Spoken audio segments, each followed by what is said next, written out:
Ketua DPP PDI Perjuangan Ripka Ciptaning menyebut Soeharto sebagai pembunuh jutaan rakyat. Pernyataan yang kemudian dipersoalkan arah setelah Presiden Prabowo Subianto menetapkan Soeharto sebagai pahlawan nasional. Ripka Ciptaning menegaskan kesiapannya menjalani pemeriksaan polisi untuk membuktikan klaim bahwa Presiden kedua RI Soeharto tidak layak menerima gelar pahlawan nasional. Ia menuturkan agar membawa pengalaman pribadi sebagai korban, sekaligus menghadirkan keterangan tim ADHOC Komnas HAM yang pernah menyelidiki peristiwa 1965. Menurut Ripka, laporan Komnas HAM memuat temuan pelanggaran HAM berat berskala luas dan terstruktur, mencakup pembunuhan massal, penghilangan paksa, penahanan sewenang-wenang sekitar puluhan ribu, penyiksaan, perampasan kemerdekaan fisik, dan kekerasan seksual.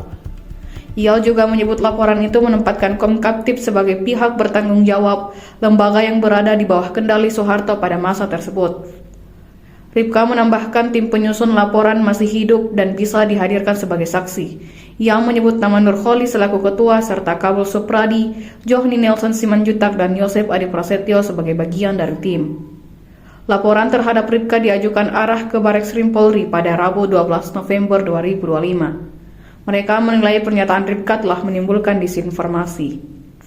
Ia membawa bukti berita terkait pernyataan tersebut dan menganggap ucapan Ripka membuat ujaran kebencian dan serta informasi bohong. Iqbal menilai tuduhan itu tidak berdasar karena tidak ada putusan pengadilan yang menyatakan Soeharto terlibat pembunuhan massal. Kasus itu dilaporkan ke Direktorat Tindak Pidana Siber Bareskrim Polri dengan dugaan pelanggaran pasal 28 Jungto pasal 45 UU ITE. Ara menegaskan laporan tersebut bukan inisiatif keluarga Cendana melainkan upaya menjaga ruang publik dari informasi yang dianggap menyesatkan. Download Tribun X sekarang, menghadirkan lokal menjadi Indonesia.